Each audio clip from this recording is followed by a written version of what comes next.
तुम्हारे ऊपर आरोप है कि तुमने नेताजी को चौक पर चांटा मारा है। जिसे हम लोग चौक कहते हैं वो शहीद भगत सिंह का स्मारक स्थल है। जज साहब, वो तो मैंने अपने समर्थकों को कानून हाथ में लेने से रोक लिया, वरना आज ये इस कटघरे में खड़े होने लायक नहीं रहता।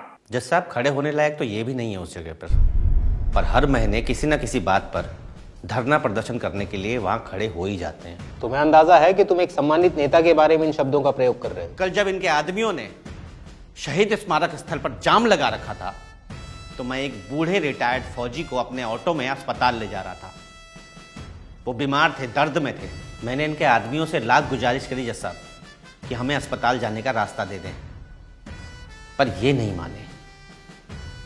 ऑटो में बैठे हुए वो फौजी भी यही सोच रहे थे कि क्या उन्होंने अपनी जवानी देश के लिए इसलिए निछावर कर दी कि आज अपने देश में उनको अस्पताल जाने तक का रास्ता भी नहीं है।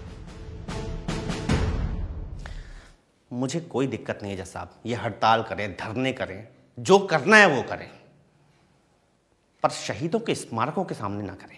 सरदार भगत सिंह ने गोरी सरकार के कान खोलने के लिए असेंबली में धमाका किया था, पर इनके लाउडस्पीकर के शोर में आज हमारी जनता सिर्फ बहरी नहीं, अंधी भी हो गई है। इसीलिए उसे दिखाई नहीं दे रहा है कि आज़ादी के इतने साल बाद भी हम अपनी बुनियादी ज़रूरतों के लिए लड़ रहे हैं। यही कारण है कि आज ऐसी पार्टियां हमें ऐसे लालच देकर चुनाव जीतती हैं कि ये फ्री दे देंगे, वो फ्री दे देंगे। जज साहब, ये शिक्षा फ्री नहीं देते, क्योंकि इन्हें पता है कि अगर एक गरीब का बच्चा शिक्षित हो गया तो वो इनसे सवाल पूछेगा। ये चिकित्सा फ्री नहीं देते, क्योंकि ये हमें स्वस्थ रखना नहीं चाहते, क्योंकि स्वस्थ मस्तिष्क में स्वस्थ विचार आते हैं। ये कभी जातिवाद, क्षेत्रवाद, भाषा से हमारे विचारों को गंदा करने का काम कर रहे हैं जज साहब। ये कहते हैं इन्होंने स्कूल खोले, मगर उन स्कूलों में इनके खुद के बच्चे नहीं पढ़ते जज साहब। ये कहते हैं उन्होंने गरीबों के लिए अस्पताल खोले, लेकिन जब इनकी तबीयत खराब होती है तो ये वर्ल्ड क्लास अस्पतालों में जाते हैं, विदेशों में जाते हैं जज साहब।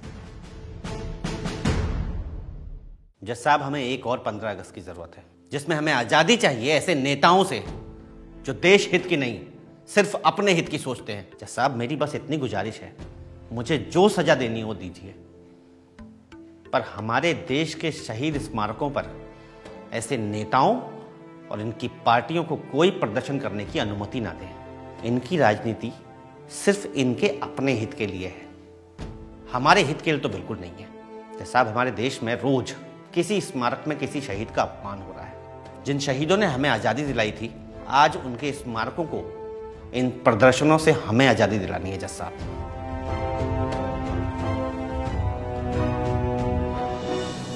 तुम्हारा नाम भी तो भगत सिंह है जज साहब, पढ़ा लिखा हूं, पर कभी आरक्षण के चलते और कभी रिश्वतखोरी की वजह से नौकरी नहीं लग पाई। स्कूल में 15 अगस्त के फंक्शन में भगत सिंह का रोल किया करता था, पर उनके जैसा थोड़ा सा जज्बा अब अपने अंदर लाने की कोशिश कर रहा हूं। धर्म, जातिवाद, क्षेत्रवाद में जिस जनता को इन्होंने फंसा दिया है, उस जनता को आज़ादी का सही मतलब बताने के लिए मैंने ये धमाका किया।